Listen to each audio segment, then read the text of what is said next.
Hello YouTube.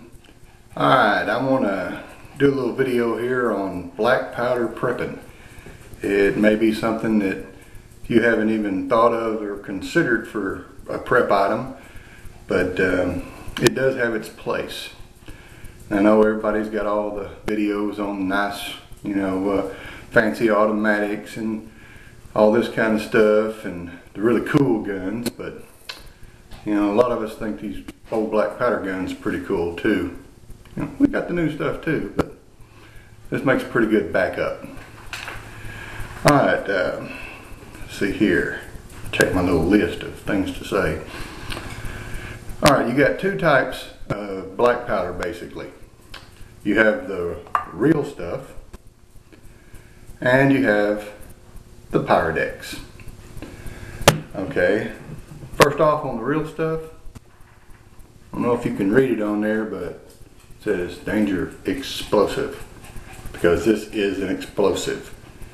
It's not like the propellant powder that they use in regular ammunition, because when you strike that with a match it flames up. You strike this with a match, it goes poof.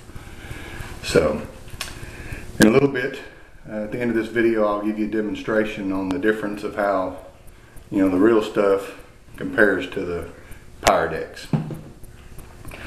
Alright, the Pyredex you can pretty much get at Walmart or just about any place like that, in the gun department. The real black powder is getting harder and harder to find.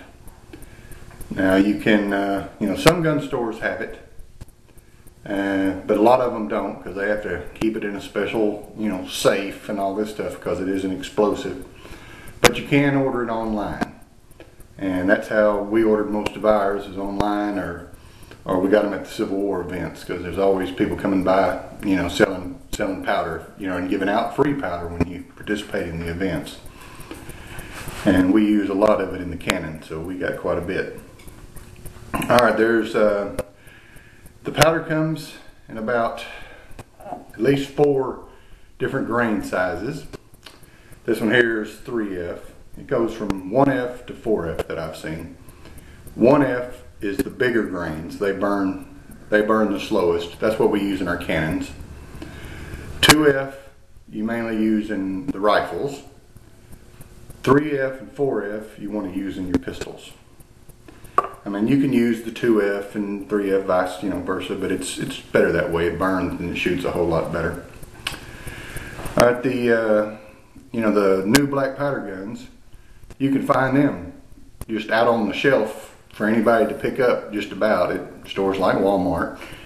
And because black powder is not considered a firearm by the U.S. government, so they don't have to have it locked up. And there's all kinds of new modern, super heavy duty black powder guns out there now that could make, they look just like a regular 308 or anything like that.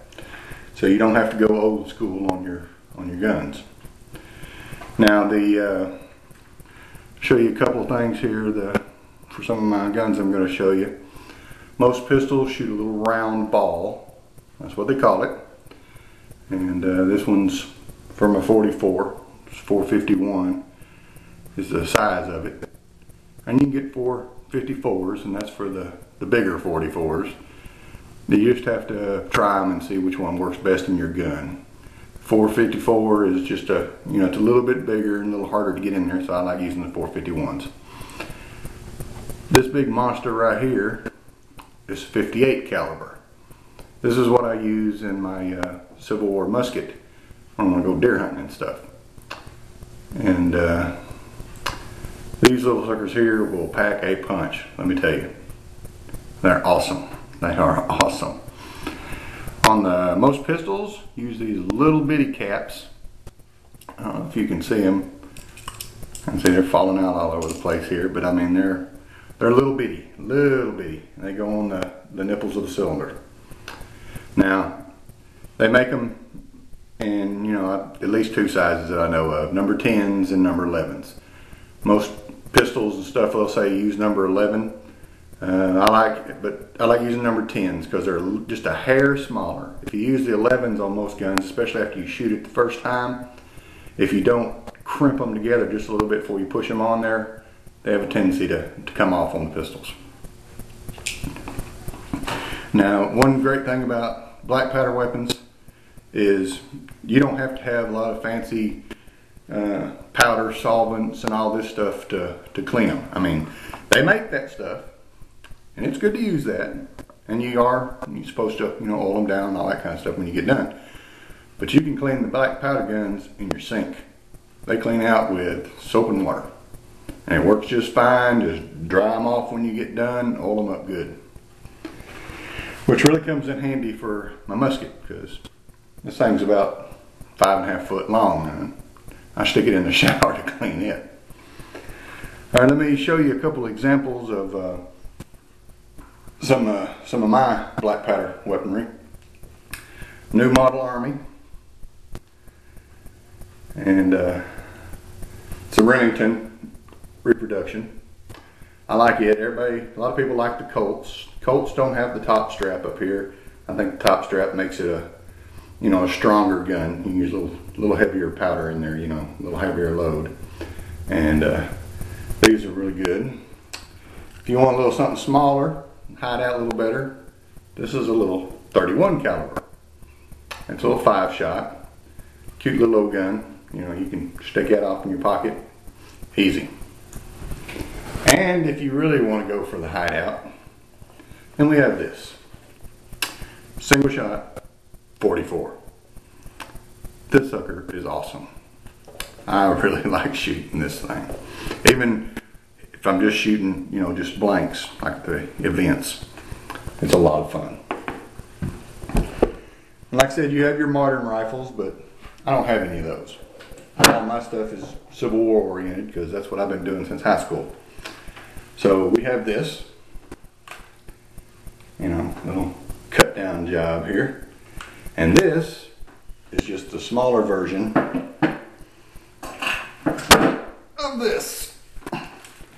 I'll see if I can get it all in the frame just a little at a time.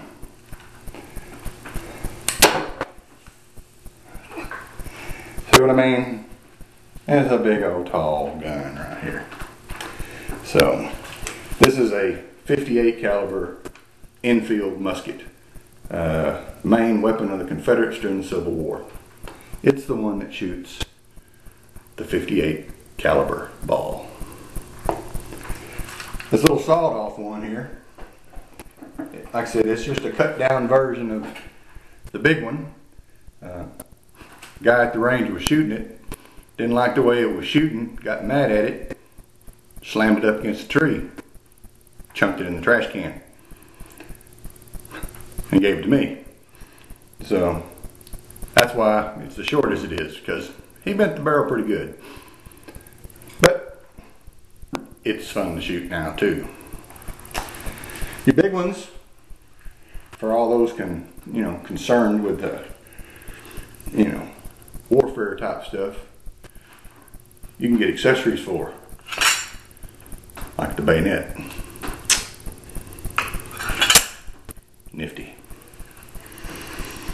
Okay, let's see. Check my list here. See what I told you, blah, blah, blah. About everything I can think of so far. The bullets, like I said, you can get those, Cabela's, places like that. I haven't really seen any of the mini balls, but they do have the 58 caliber round balls in most places. Bass Pro Shop, Cabela's, stuff like that. Or you can make your own. And I'll try to do a video when this Texas heat cools off and I can stay in my shop more than 5 minutes at a time on how to make these,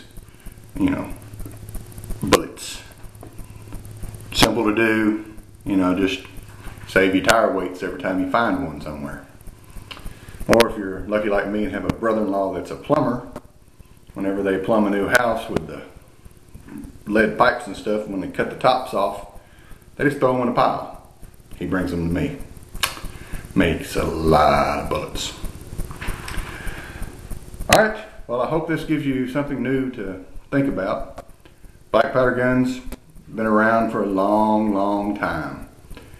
And you know, the way ammunition is now, you may not be able to find it much longer. And you can stock up on some powder, some balls, caps. You know, you're still good to go. One other thing about black powder that's not true with the Pyrex, like I said, black powder is an explosive. I've heard you can make bombs out of it. Just saying. Don't try this at home. Probably illegal. I'm sure it is. Alright, I'll show you a little demonstration of the difference on how fast these things burn, and we'll go from there. Thanks a lot. Okay, I thought I'd give you a little demonstration of the difference between black powder and Pyrex. First we'll do the Pyrex.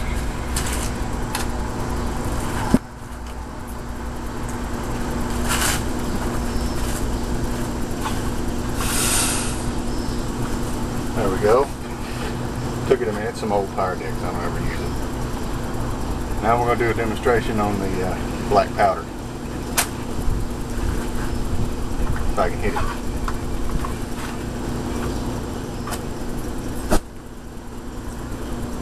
See how much faster the black powder goes poof.